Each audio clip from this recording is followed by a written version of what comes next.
polka, that's for me, living life so merrily. It's so easy, can't you see? Polka, polka, that's for me. Polka, polka, everyone come along, it's lots of fun. Welcome back to the Talk and Shoot podcast. I'm your host, Miguel Dorati.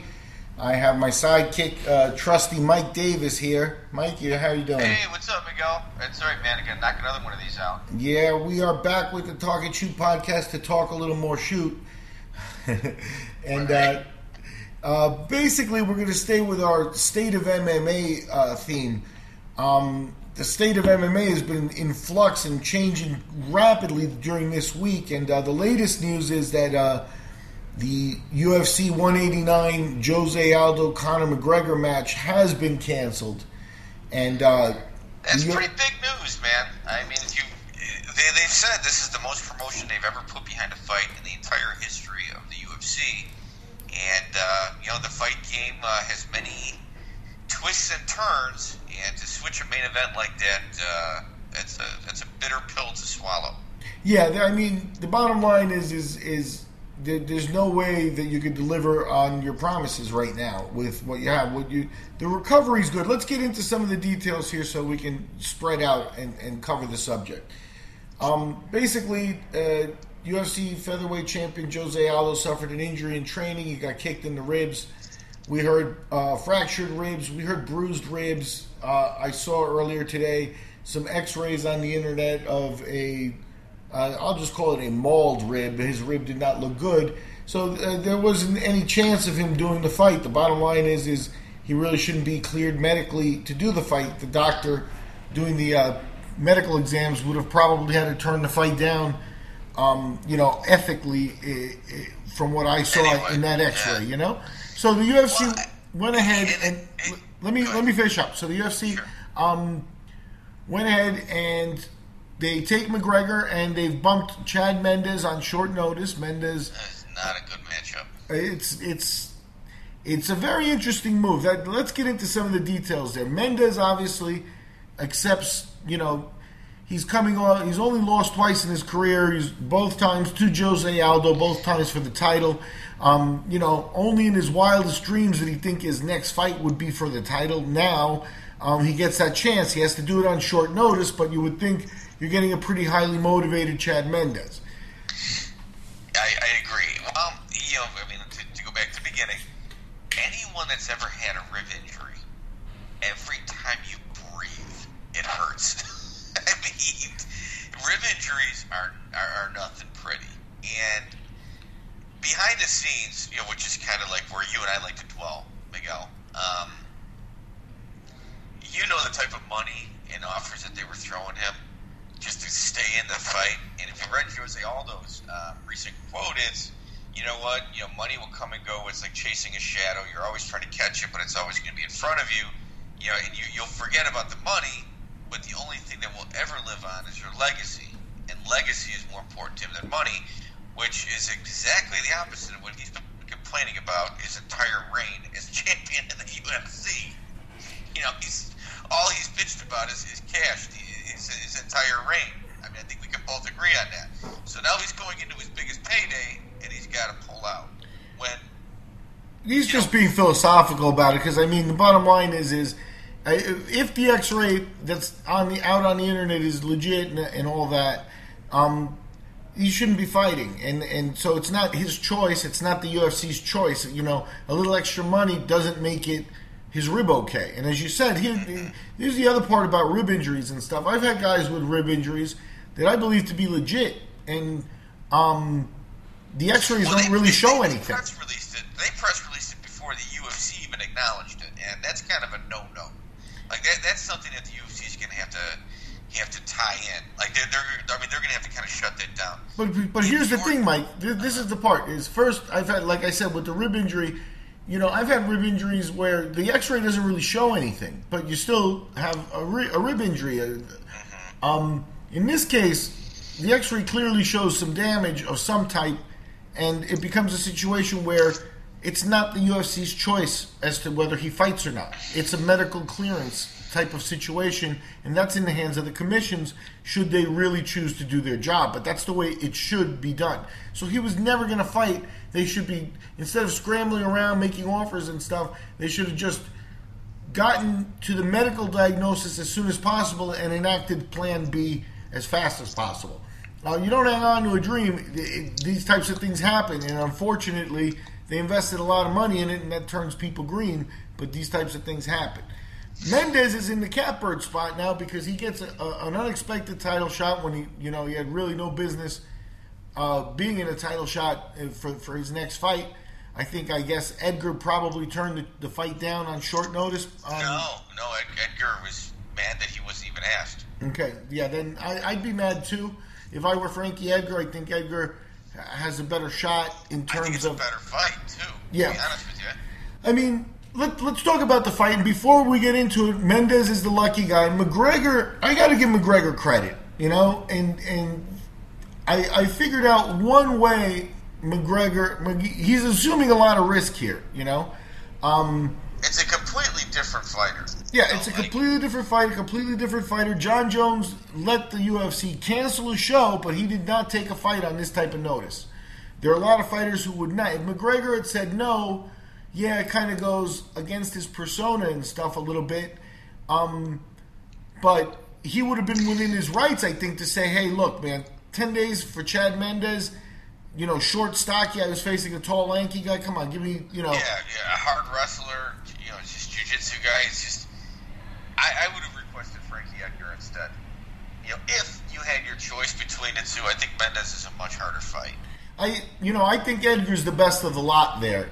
So we can disagree really? on that. Yeah, I think Edgar will beat Mendes when that fight comes. That's just my opinion, but I like I'd like Edgar. to see that fight too. Yeah, I think it would be a terrific fight. But you're right. I think Mendes is a bad matchup for McGregor, in that Mendes is a specialist at getting you on the ground, and that's the one thing McGregor is probably best off avoiding.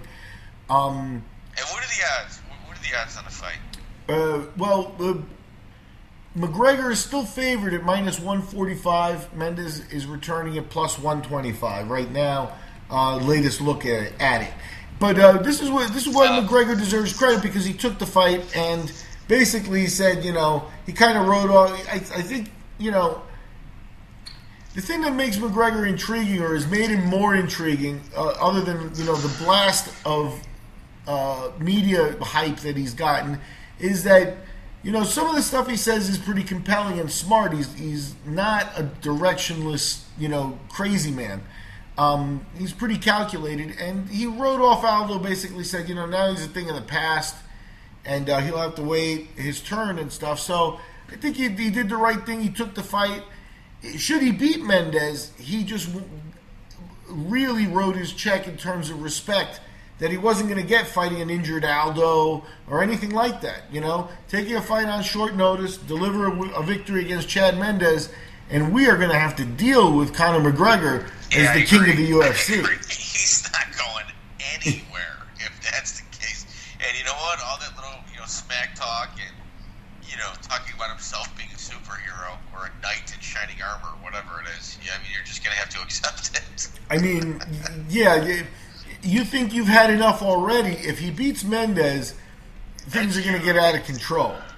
Now, let's get... And, I always wonder about how Mendes' cardio is, I always wonder because he carries so much muscle to where, like, on in a fight he's got time to prepare for. He's decent. His gas tank runs a little empty towards the end of the fight, but on 10 days' notice, he's probably got one really, really good round in him. Well, it's hard to say now. I have a history in matchmaking and stuff like that, and when you're fighting and playing at this level, you gotta have a B plan and a C plan ready as a matchmaker. I wouldn't be surprised if Mendes is camp on his own, or maybe even with a couple of conversations from the matchmakers at UFC, was getting ready. Was in a situation where he was keeping himself prepared to go, only because Aldo does have a history of pulling out. Yeah, I think this is his fifth or sixth time pulling out of a fight. And legit's legit. Like we said, the kid, he's still young. He's leads a little bit of a chaotic life. They train hard, and he's been hurt multiple times there and stuff like that. So and here's the other part is they hyped the fight for 6 months. So It's insane. when the fight was announced, there was a talk, we'll see if they even do the fight. It's 6 months away, and, Aldo could get hurt or McGregor could get hurt. Well, they waited for 2 weeks out, but Aldo got hurt, and now the fight's gone. So let me inject a little more UFC news in here, because in this week, July 1st came and went. And that means that, guess what? The UFC's Reebok deal is now in full force, full effect, and what we will now see on July 11th is the uniforms and the whole thing. The uniforms, from what I have seen online, it's just a black neoprene sleeveless shirt, and it's got like their first name, across the top, and like a real long last name. It's a stand. Every person has got the same exact looking uniform, and there's obviously going to be a natural rub with some of the fighters, and Gilbert Melendez has seemed to take up that charge. They spelled his name wrong, and it's Giblert. Yeah. And then on top, and it's a Giblert. Yeah. He's saying, "Hi everyone, my name is Gilbert Melendez." And then he's spelling Ultimate Fighting Championship wrong. So someone is going to lose their job over that, and they should. They probably. I mean, it's an honest mistake, and it's early in the thing. But yeah, at the level they're playing in the, on an online store, with corporations and stuff, and I don't think it was printed that way. I just think because those are all Photoshop, because everyone's got the same uniform. I just think they put it online the wrong way. No, I understand, and the Cub Swanson one comes to mind. I think it's going to escape me what is, but I think they put it down his first name, or Marty Swanson. I'm not sure. I don't want to get it wrong, but I mean, he's Cub Swanson. Everybody knows that. They didn't even put the Cub on there. And they're $100 a piece. These things are $100 a piece, I might add. So that's interesting. So, but here's the thing about it too, is all this little stuff. The UFC really, they get off this. People are going to laugh at them and stuff. The main event fell apart. It's a bad week for these guys. You know what I mean? I still think that the Reebok deal. I saw on the internet that they were talking about how it'll clean up the look of the sport, make them more marketable for a TV deal. Their TV deal is going to be up with Fox, and they're going to be wanting to, probably, take bids. Where are we going to go with our product, because it's a good TV package, that they have. They're going to make a ton of money off of the TV deal the next time out. And I think, the fact is the Reebok deal's up in 6 years. And if everything goes well, they re-up with Reebok. Reebok is going to pay them a ton more money than $70 million or whatever it was they got for the first 6 years. So I will say this though: these uniforms are a big mess. Yeah, there's nothing unique about them. There's nothing exciting about them. They're as plain as they come. I'm not going to buy 5 of them because there's 5 different names, but they all look exactly the same. It's like if you're buying hockey jerseys or baseball or football jerseys, you're going to get the home jersey, the away jersey, maybe the specialty, the throwback. But these things are all the same. The only difference is the name, not even the color, not the font. I don't know, man. I think I collect hockey jerseys. I'm a big hockey fan, and I don't ever see myself buying one of these. Yeah, I think, it's. I'm their target. I'm their demographic. I love supporting things like I've never stolen music online.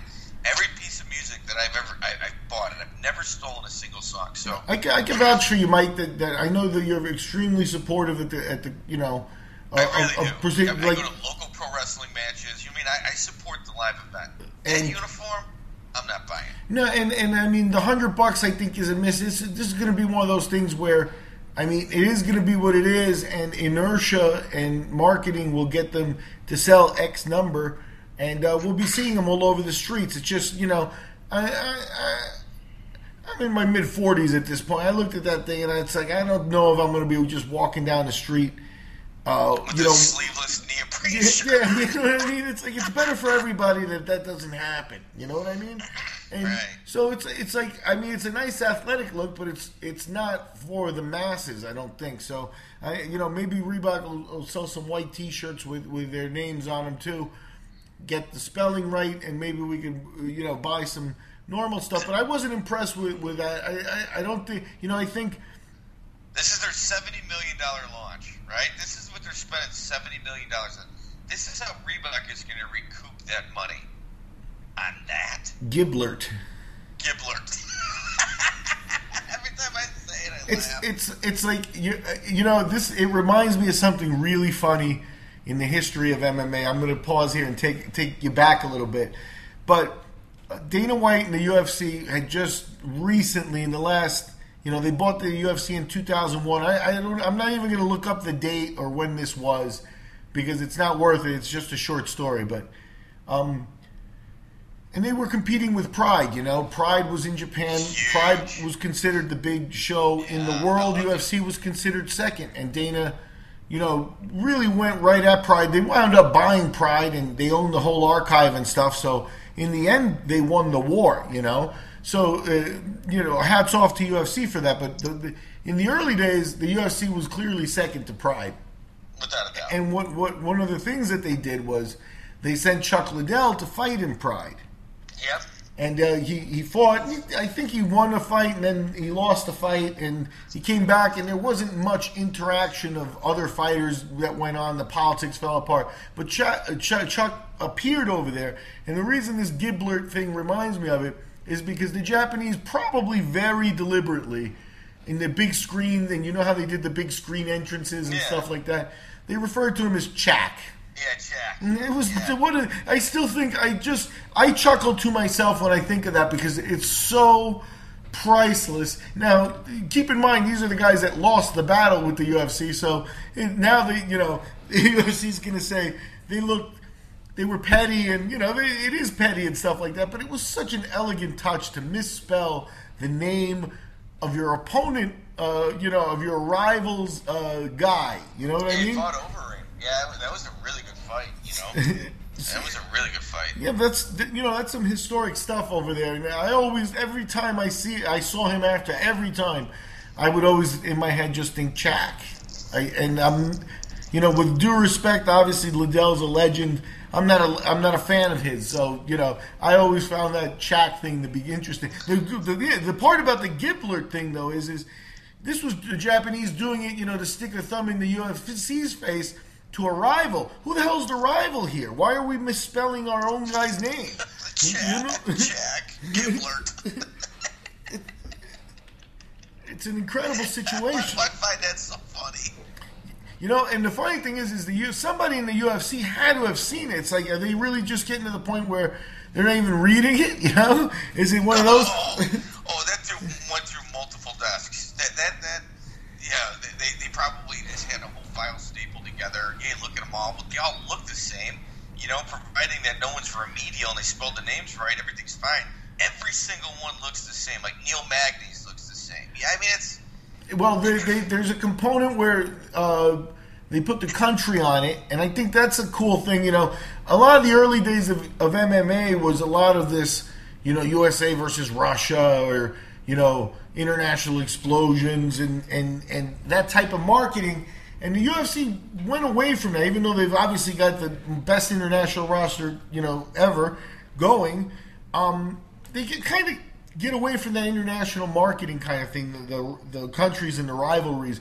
And I think they're going to have to get back to it, especially when you consider that you gotta if you're going to have a worldwide perspective. The bottom line is you've done a show in Poland, you've brought in Ukrainian fighters to fight there, and there's a rivalry there that you don't need to do anything for.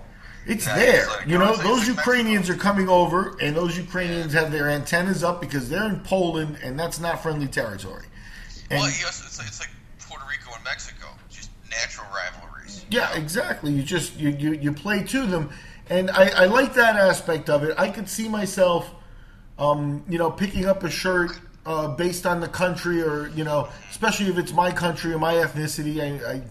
Well, and if I may stand corrected, they do have sleeves. They got like a different color. They got like a white sleeve, and I don't know. Dude, it's ridiculous. Yeah, I find, it is supposed to be a uniform, even though maybe they don't use that word as much. They're calling it a kit, is what they're talking about. But it's supposed to be a uniform, so I can understand that it's going to have this stock look and stuff. But I don't know. You feel like with Reebok, I think it has to do with that's what happens with these corporations. Reebok is diversifying, and now they're in sports clothing and stuff like that. They're a shoe company. I don't know what it's like, but the formula is the same. Hey, we're going to do this. We're going to mass market $70 million. This, that, the other stuff. Can it, and boom, we'll do it with the UFC. We're on this. It's like and it falls flat, especially with when they want to do things like press releases and revelations and stuff. I don't know if it's a Photoshop or if there's a photo of like Alexander Gustafsson and Ronda Rousey and many of the champions in their Reebok gear and a tier of first level guys on it. Johnny Hendricks looked fat and bloated in that, by the way. I don't know if you saw that article. I was like, who the hell is that? And then I realized it's Johnny Hendricks. He's looking older and just plumper and further away from the title than ever. Yeah, when he ain't training for a fight, I think he's really off. I don't really think he stays in the gym. He's a guy. I don't know about that, but I think he's a guy who has to put in a lot of work to get to 170 for the fight. So, but interesting here to stay on the Reebok deal, because a lot of people, now it's here and now it's a reality. There's been some negative talk, and Josh Koscheck jumped ship, and he was released. He had worked through his UFC contract, and now he has signed with Bellator. And he was in the news saying that he's happy with his signing, and and he actually referenced the crummy deal with Reebok in terms of if he's really doing better with Bellator. I don't know, but he was certainly a guy that was associated with the UFC highly, and he jumped ship and is grumbling about it. So it'll be interesting to see how this Reebok deal coalesces. Yeah, he's one of those guys that's not short on words and isn't afraid to speak his mind.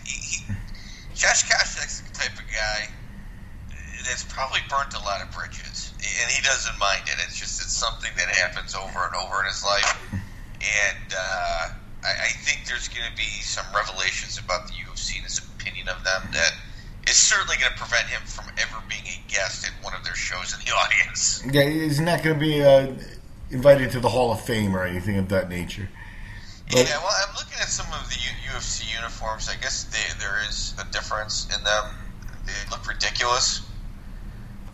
The variety. Let's get back to UFC 189 now. I'm sorry, man. No, it's all good. I can't wrap my head around this. It's funny. I mean, it's like, let's say, so what do we do now? You've got Chad Mendes and Conor McGregor, and I'm going to go to Reebok's website, and I'm going to order their uniforms so that we can outfit them and send the names in so that we can spell, the names correct, and we can outfit them. And what we can do here is we can get a large for Conor. Conor looks like a large, and maybe an extra small for Chad Mendes. What do you think? Maybe what Mendes is going to do. I think he's going to make it like a belly shirt, except when his name comes down, he'll cut like all the way around his name, so it'd be like an extra, almost like a mud flap hanging down, and then it'll be a belly shirt all the way around the back again. I mean, those Californians. He's going to show off the abs. Yeah, I think I could see Faber wearing that too. Yeah, I think so too. But all kidding aside, and I don't mean that to be disrespectful to alpha male guys over there. They're elite athletes. They got a pretty good sense of humor over in that place. Yeah, I hope so. But the thing too is, I mean, they're elite guys, and I appreciate them and stuff, but they are, in the lower weight classes, and they all tend to the stocky, explosive athlete kind of thing, rather than, long and lanky and that kind of stuff.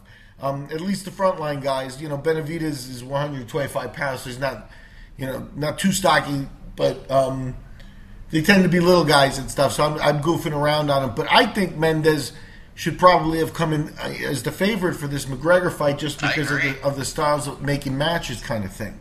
I agree, man. I agree. I think Mendes, like right now, I mean, I think he's a sound bet. Like if I'm, it's 10 days short notice. I think Mendes' ground game and stand-up is of a level that McGregor is not prepared to deal with. I mean, the stand-up... and not only not prepared, hasn't been training for. Well, put that out there. Here's the thing is, McGregor, if I'm not mistaken, McGregor's been in Vegas training, the full gamut of MMA. So you think he's getting some wrestling. For Aldo, you would think that the fight was going to stay standing and they were going to figure things out standing before it went to the ground. With Mendes, if Mendes is smart, this is the thing, I like Mendes, and Mendes is a wrestler first, and he's diversified so much. Your Faber, too. Faber's gotten really great at all kinds of techniques and stuff. But Mendes seems to have fallen in love with his boxing as it improved. He's feeling it get better, and he starts to use it. He shouldn't probably test his boxing in this fight. He has nothing really to prove. It's to try to box a guy who's going to have reach advantages and maybe be unorthodox and a few things like that. He needs to just come in and get him to the ground. And if he can't, then, kudos to McGregor, but he just needs to come in and get him to the ground. He can beat the crap out of him on the ground, or wait until McGregor makes that wrong twitching move where you can capitalize and get a position and take him out. He's been done before. And that's the efficient way. That's what McGregor deserves credit for, is because he knows that. He knows that's a risk. And many people would have said no to the fight, and he's going to go ahead and step in anyway. And he fully expects to walk out champion. Now, I mean, if I may counter also, McGregor is still talking about Aldo. He needs to stop doing that. He needs to concentrate on what's in front of him,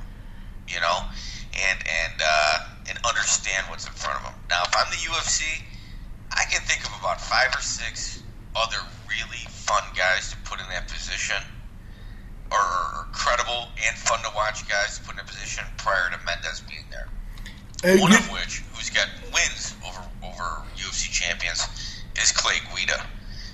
Clay Guida, I think, would have been a real good last-minute replacement. Here's the thing, is the match between Mendes has already established himself as one of the top contenders in the class. Him and Edgar really, McGregor sort of hopscotched over them. But with Mendes, they have the justification to make this an interim title fight. I don't think you can do that with Guida, even if, it probably would have been a more entertaining fight. Yeah, I don't really think I would care what everybody else said. I think I would throw Guida in there because it makes financial sense. Yeah, here's the UFC. This is McGregor. I think if I'm guessing the way this went down, the UFC's got a list of opponents and stuff, and McGregor at some point saying, if it's not Aldo, I don't care. I just want a belt, and that's where this interim thing came from, to keep McGregor happy a little bit, because he, like I said, he wants to walk out with a belt. And waiting, till December now or whatever, he's wired a different way. I don't think he can handle that. So this was going to be for an interim belt, which leaves you only Edgar and Mendes as the two guys that you can stick in there and justify the belt match. Obviously, the UFC, Edgar's out there saying, as you mentioned, Edgar's out there saying that he wasn't even called. So, and I believe Mendes has been sort of, been kept on the down low, but been kept on hold just in case something like this happened, because it came together very fast. McGregor seemed to accept it very fast. There was no real question about it. So I think there was some groundwork laid, and it was always going to be Mendes as the backup. Well, I don't know. It's going to be interesting. I know their buy rate's going to be affected. I hope it's not going to be affected too much, because it's got a real good co-main event with Robbie Lawler versus Rory McDonald, which I think is a headline fight on any other card. I don't think they'll take that much of a hit. McGregor says he's traveling with 2,500 people. Or at least 2,500 people are traveling from Ireland to come and see the fight. That's awesome. Yeah, that's awesome. I mean, here's the thing. McGregor does deserve credit because he's backed it up with things like that, with holding his own and being compelling on this big tour that they did and stuff like that. And he's at the point where, he needs a belt for marketing and things like that. Mendes is going to be a very, very tough fight for him, and I almost see Mendes as bettable at plus 125. If I were to gamble, I would say probably I'd put some cash on that. With a lot of confidence. So now, what does the UFC do if Mendes actually breaks through and wins? Now you got Mendes with the interim belt. You got to do Mendes, Aldo too. Yeah, I mean it's which is ugly. I don't want to see that fight again. I really don't. No. I mean, Aldo, it's just a bad mix for Mendes because he's gotten clobbered, for 6 rounds basically. So I don't want to see it. And to me, at some point we'll see about Aldo. But the thing that I would do is I would bring Aldo back and strip him. I would have stripped him. Hey, that's so aggressive, though. I mean, you got Cain Velasquez sitting out on the sidelines for about a year. You got.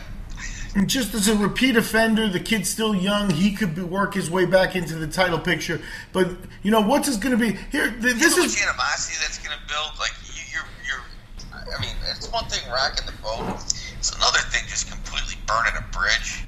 Look, where's Jose Aldo going to fight and make the money he's making? He's going to have to be. You're going to have a champion that's going to refuse to do anything you ever ask him to do. He's going to do the bare minimum, and that's not good for business. Yeah, this is what I think. If McGregor wins, you get McGregor Aldo for the interim belt in Ireland, and that's Aldo's penance. Is now he's got to go defend his belt on the road, and I tell you. The Irish, the British, those places, once they get into the fervent fight crowd, there's no. They got to put that in a soccer stadium. Yeah, there's no atmosphere on earth that matches the fervent. The fact is, those people love their guys and they love their fights and they back them completely. And it's not a fun place to go be on the road and fight. No. So now that would be something. That would have to be in a soccer stadium. Would you agree? I mean, I don't know what the UFC the is. With Ireland is it rains every day. Yeah, I don't know what the UFC is capable of doing with buildings and stuff in Ireland. I have no idea, but at least one of the big arenas at a high ticket price, and the people will go see it. They've got boxing and smaller MMA shows, but boxing in particular, the fighters all talk about having to go to Britain and fight those guys there, enjoy the atmosphere. Everything's there. It's not just the bacon that's chewy. You get hit from all angles with people and fans and screaming and this and that. It's a crazy place, and it's going to be insane if McGregor's going for the belt against Aldo there at the end of the year. It may play out to McGregor's favor if he wins. He can beat Mendes. In that he will win the UFC championship in Ireland, which is what he wanted, or he will have a chance at it. So that's the best case scenario, is that McGregor beats Mendes. Now, if Mendes beats McGregor, now you're in a mess. Because, Mendes versus Aldo is just not an appealing match. No. And, how do you get out of it? One way, like I said, is to strip Aldo. And I would do Mendes and Edgar right away, for the belt, and Aldo can fight McGregor to see who fights them next. I'd be harsh with the whole situation, but you also take it as a place where you can reset a little bit and mix things up, because Aldo, like I said, Aldo Mendes is about the least appealing rematch that I can think of in the UFC right now. Barring somebody wants to bring, Mark Kerr out of retirement to fight somebody. You know what I mean? I think you bring out of retirement Wes Sims. Yeah, you put him in like red and yellow. You take on the Hulk Hogan persona and you send him in there, man. We could do that. What the question is with the new Reebok policies? What country would Wes represent? That would be very difficult because he'd be arguing. No matter every aspect of that uniform, he's going to have some contention with. I think he has a good rapport with the Bulgarian people. Yo, they love him. Oh, yes, they do. So maybe we can disguise him as a potential Bulgarian athlete under the new UFC. But we're goofing a little bit. But getting back to the worst thing that could happen here is a high possibility, and that's that Mendes will actually, beat McGregor. Mendes gets to walk around with a belt. He'd be, one of the Benavidez, Faber, and Mendes, basically the top three guys. Obviously, you got Dillashaw there, who broke through and won a title, and that kid deserves a lot of credit. But the frontline alpha male guys have all gotten multiple chances and have all failed before. And, I'm at the point where I just don't want to see any of them in a title fight until, something happens or something changes. That's why if Mendes has the interim belt, I would just make Mendes and Edgar, and I think that's a tough, gritty, compelling fight, and you let Aldo slide into history by stripping him. I'm with you. I'm just saying that might not be good. Okay, I mean, but we can agree on this. Mendes, here, this is the weird part, too, because the thing about Team Alpha Male is that they have a good relationship with the UFC. They've, consistently gotten fights. They've got a good place. They're marketed well. They're marketed with respect. Rogan always speaks well about them in the broadcasts and things like that. And, and then a little bit of what I know about Faber and those guys is when they've got some money coming in, they're businessmen. They try to diversify and get, a little extra income here and there and stuff like that. They're smart guys. They're easy to deal with, and they have a nice working relationship. So that's one of the things that lays the groundwork for Mendes getting slipped right into this fight. I'm not saying it's right or wrong, but I'm saying that type of thing happens. And because of that, Mendes would make an excellent champion for the UFC in terms of they finally got a guy, a Southern California guy, a guy who speaks English, a guy who could do, a bunch of stuff with that you can't do with Aldo. Doing away with Aldo as champion is exactly what they want. They haven't wanted to deal with that guy for a while now, and that's the truth. Yeah, I mean, Mendes was supposed to win that first time, the second match, and he almost did it. He was one round on the scorecard away from actually walking out with that title. So, I still don't want to see Mendes Aldo 3, but I think that the situation is that the UFC doesn't want Aldo with the belt one way or another. And and I'll tell you another guy they don't want with the belt is Demetrius Johnson. Why is that? Why? You got one FC's matchmakers sitting in your locker room. Miguel, you used to be the head of Bodog. Would you have wanted the Pride matchmaker or Joe Silva in your locker room during your events?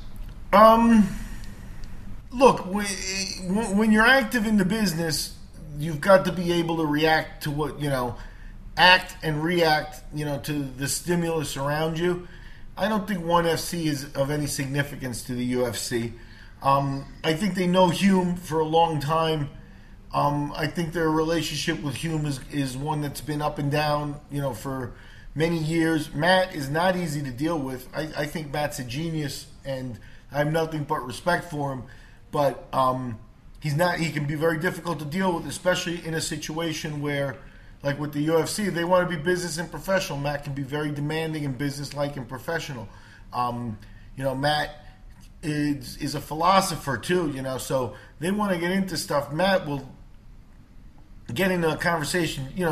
If you listen to Matt Hume talk about the differences between ONE FC's rules, which are basically the old Pride rules, and the UFC's rules, you will walk away pretty much convinced that everybody should be using Pride's rules. That the UFC rules are stifling and actually take a little bit away from the sport.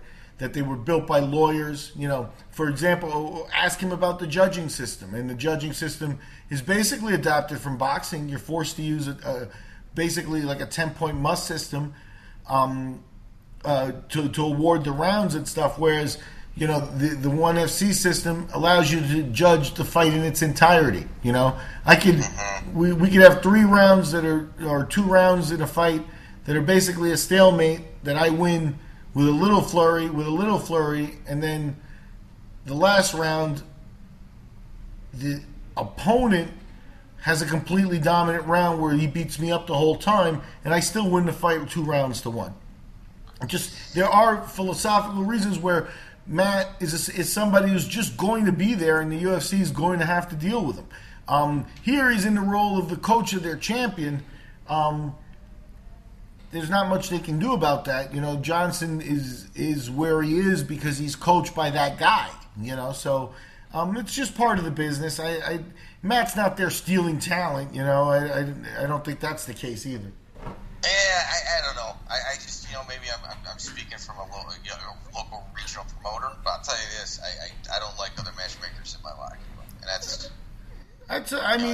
cool. I've gone both ways with it in terms of you can get insular and stuff. When we, I've invited matchmakers. You know, Joe Silva's been a guest at some of our shows. He went to Abu Dhabi with part of our teams in the early years. And some of it is just par for the course. You gotta have your connections. You gotta deal with. You can't ostracize your champion because of his trainer either. So we'll see, because he just got signed to fight John Dodson, and man, I don't like Dodson's personality. He's kind of like that smarmy kind of real sugary. Yeah, it's just really unpleasant, but. He's like a Walt Disney made sitcom type personality. Yeah, I don't know exactly. Yeah, and I think maybe what you're getting at is he's just fake. You know, he's just, I don't like him. If he's not fake and he always walks around like that, it's like, tone it down a little bit, man. We're I gotta walk around with a smile. Oh, how do my eyebrows look? Yeah, it's like I don't like the personality, but he's a hell of a fighter. So, absolutely. That you cannot argue. So we will see. Hopefully he does something to Demetrius Johnson, but we're digressing here. Let's wrap this up here, because we got the state of MMA. We're looking at UFC 189, which is now roughly a week away. The main event has changed. We got a little bit into it. The Reebok deal, which is also kicked in. July has started, and the Reebok deal is now on. The first look at the uniforms have been a comedy of errors with, a lot of chinks in the armor of the UFC where they're just not looking good, not looking organized, and they've had a bad week, basically. So with that, I'm going to let Mike say a few final words, and then we'll sign off here. Yeah, you know what? I'm going to watch this event anyway. Whether the Aldo McGregor fight is happening, this is a card I'm going to purchase regardless. And for a while there, I didn't purchase UFC pay-per-views, but this one absolutely falls into the category of something I feel like supporting. So, I'm excited. I was hoping to see the Aldo McGregor fight, but regardless, I'm going to be tuning in anyway. Yep, and I agree with you. I think the bottom line is this was supposed to be the biggest fight ever, and one window of positivity is should McGregor beat Mendes, McGregor earns a whole lot of respect and credit for that win, because of the circumstances, and then McGregor can unify the belts in his home country at the end of the year with Aldo, and I think that becomes the next biggest fight ever. I agree. Absolutely, man. Miguel, always a pleasure, buddy. Yep. Hey, we are signing out. Mike Davis. I'm Miguel Iturrati. It's the Talk and Shoot podcast, and we have been Talk and Shoot.